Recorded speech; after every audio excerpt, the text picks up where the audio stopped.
Hi, welcome to Lei's Looking Glass. I'm Lei. Today, let's talk about a car crash in Australia that has the internet buzzing and the mysterious young woman at the center of it all, Lanlan Yang. Why did one car accident become a viral sensation? And who exactly is this 23-year-old hidden tycoon? In the early hours of July 26, just after 3 a.m., a Rolls-Royce SUV sped through Sydney's wealthy Rose Bay and slammed head-on into a Mercedes van.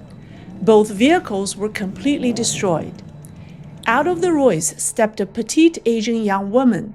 She walked over to the wrecked Mercedes, looked inside through the passenger window, then slipped out of sight of a nearby security camera. Moments later, she reappeared with a man at her side. By then, sirens filled the night as police, firefighters, and ambulances rushed to the scene. The Mercedes driver, 52-year-old George Plazaras, was trapped in the twisted metal. Rescuers cut open the vehicle to free him and rushed him to the hospital. The crash left him with a broken spine and ribs, a ruptured spleen and diaphragm, a torn abdomen, and fractures to both hips and femurs. Police tested the young Rolls-Royce driver. She was drunk. Worse, she had been driving the wrong way, against traffic. At the police station, she refused to take a blood alcohol test and was taken into custody. Her name soon came out, Lanlan Yang, just 23. Police didn't release her nationality, only saying she was of Chinese descent. The man she hit wasn't just anyone. He was the chauffeur of Kyle Sandilands, one of Sydney's best-known radio hosts. Reporters quickly discovered that the wrecked Rolls-Royce was no ordinary car. It was a custom, limited edition Cullinan, built with carbon fiber and valued at over $1 million. Few people in the world could afford such a vehicle, let alone a woman barely out of her teens. Digging deeper, journalists learned that Ms. Yang lived in a penthouse in exclusive Vaucluse with a 270-degree view of Sydney Harbour and the Opera House. She also owned another Rolls-Royce, a bespoke Ghost worth about $500,000. Security footage showed more than a dozen luxury cars rotating through her garage in just 3 months. Neighbors described her as polite, shy, and always dressed in luxury brands. Her Rolls-Royce was decorated with rare Labubu dolls, quirky, expensive collector's items. But despite her wealth, she was rarely seen at home. Reporters suspected she had other residences. However, beyond the cars and the apartment, they found nothing about her. No businesses under her name, no property records, no social media, no digital footprint. So, who is she really? 5 days later, when she returned to the police station, journalists tried to interview her. A bodyguard blocked their way. Most of the time, her face was hidden, behind glasses, masks, or her own hands. The only clear photo came when she walked out of the police station for the first time, caught off guard by a local reporter's camera. Then on August the 9th, the Chinese internet exploded with rumors about her. Posts claim Ms. Yang had paid an astronomical 70 million Australian dollars in bail. Others went further, saying she had $270 billion in the bank, which is about 11% of Australia's total amount of bank deposits. Chinese media began calling her a heavenly dragon, a phrase from the Japanese manga One Piece, referring to untouchable world aristocrats who live above the law. Online, the term is often used to describe the privileged children of CCP elites. To many, Ms. Lanlan Yang looked exactly like one of these red princesses. Speculation spread like wildfire. Whose daughter was she? Some said she resembled descendants of Chen Yun, one of the CCP's 8 immortals. Others linked her to the family of former President Yang Shangkun. or to the great-granddaughter of founding general Yang Chengwu. But these families had long been sidelined during Jiang Zemin's era, and their offsprings are not entirely hidden. And besides, many princelings take their mother's last name. Xi Jinping's sister, Qi Qiaoqiao, was named after her mother. Mao Zedong's daughter, Li Na, took her mother's surname as well. And in Lanlan Yang's case, her name might not even be real. It could be an alias. Her bodyguard, however, gave us a clue. Netizens identified him as a top-performing soldier once honored in China's armed police forces, and possibly part of the elite Secret Service unit serving Zhongnanhai, CCP's leadership compound. If true, that would place Ms. Yan's family at the very top of China's ruling class. Then came the question of her bail. The Daily Mail and BBC both reported that New South Wales police and the courts confirmed no money bail was set for Lanlan Yang. She was granted conditional bail, but with zero bail money. In other words, she walked free without paying a cent. The official explanation was that she wasn't a flight risk. But her wealth, her fleet of luxury cars, and her bodyguards suggested the opposite. Why would Australian police show such leniency? To see how unusual this is, consider another case earlier in 2025.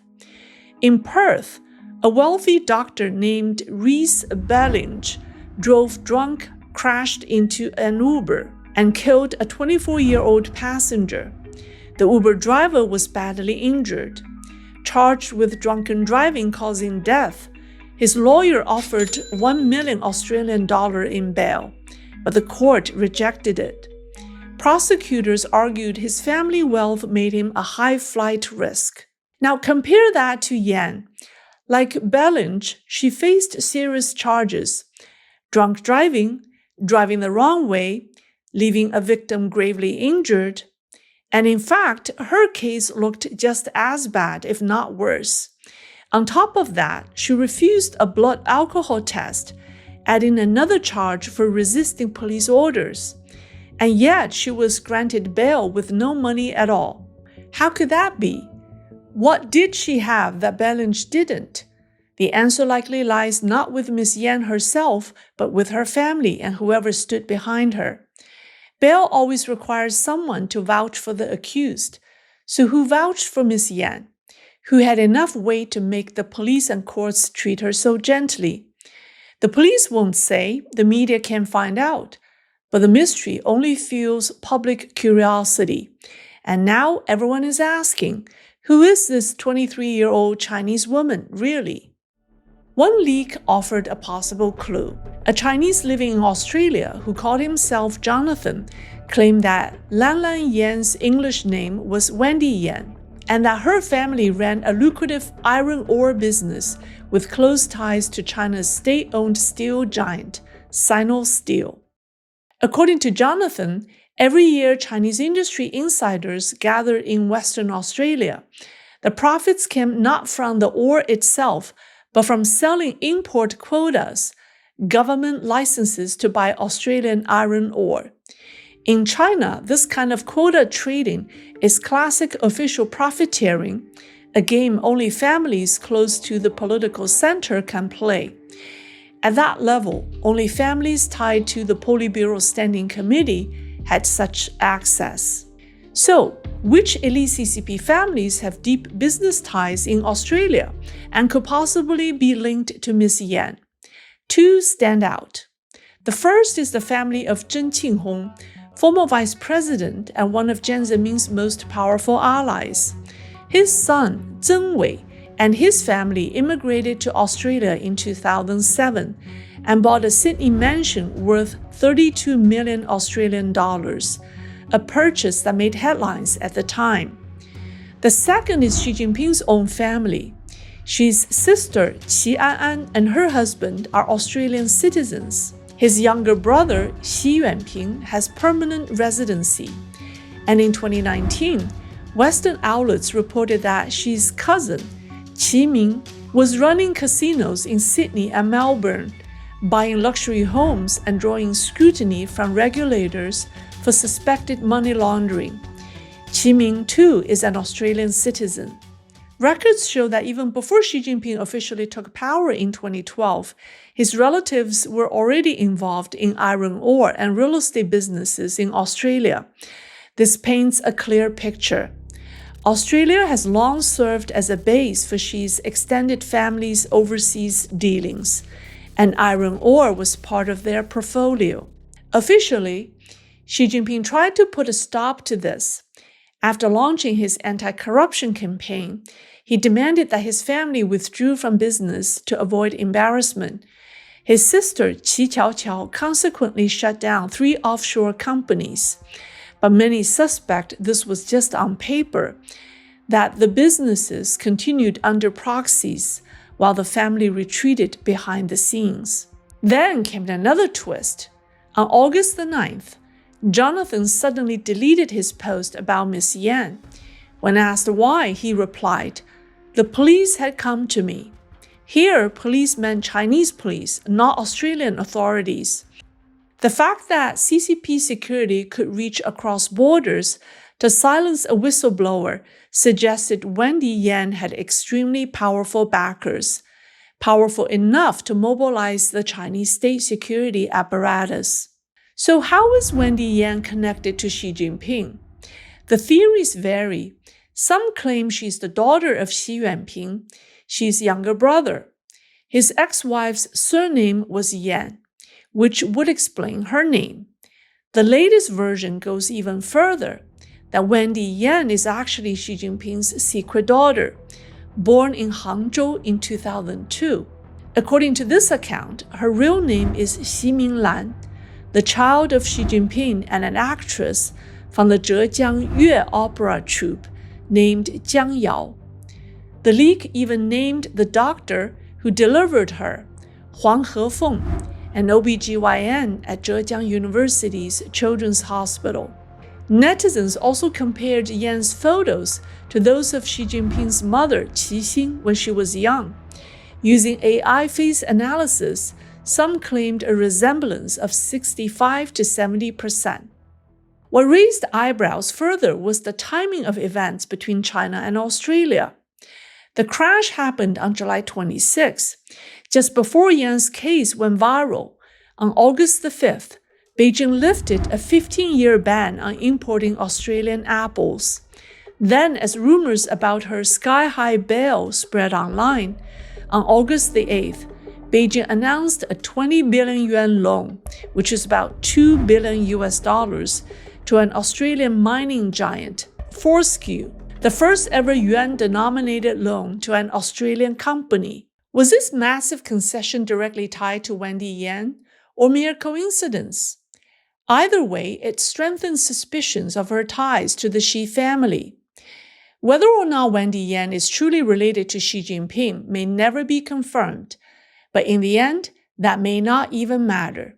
What matters is the level of protection around her. She is guarded by one of the most elite bodyguards from Zhongnanhai, carries immense hidden wealth, and moves with the kind of invisible shield only reserved for the highest-ranking families in China. Think about it. She calmly walked away from a $1 million crash and came back with her bodyguard. She refused a blood alcohol test, possibly to avoid leaving DNA on record. She knows how to live in the shadows, and someone powerful ensures that shield holds. There's only one other Chinese woman whose identity is protected this carefully, Xi Mingze, Xi Jinping's acknowledged daughter, whom I featured before as China's most mysterious woman.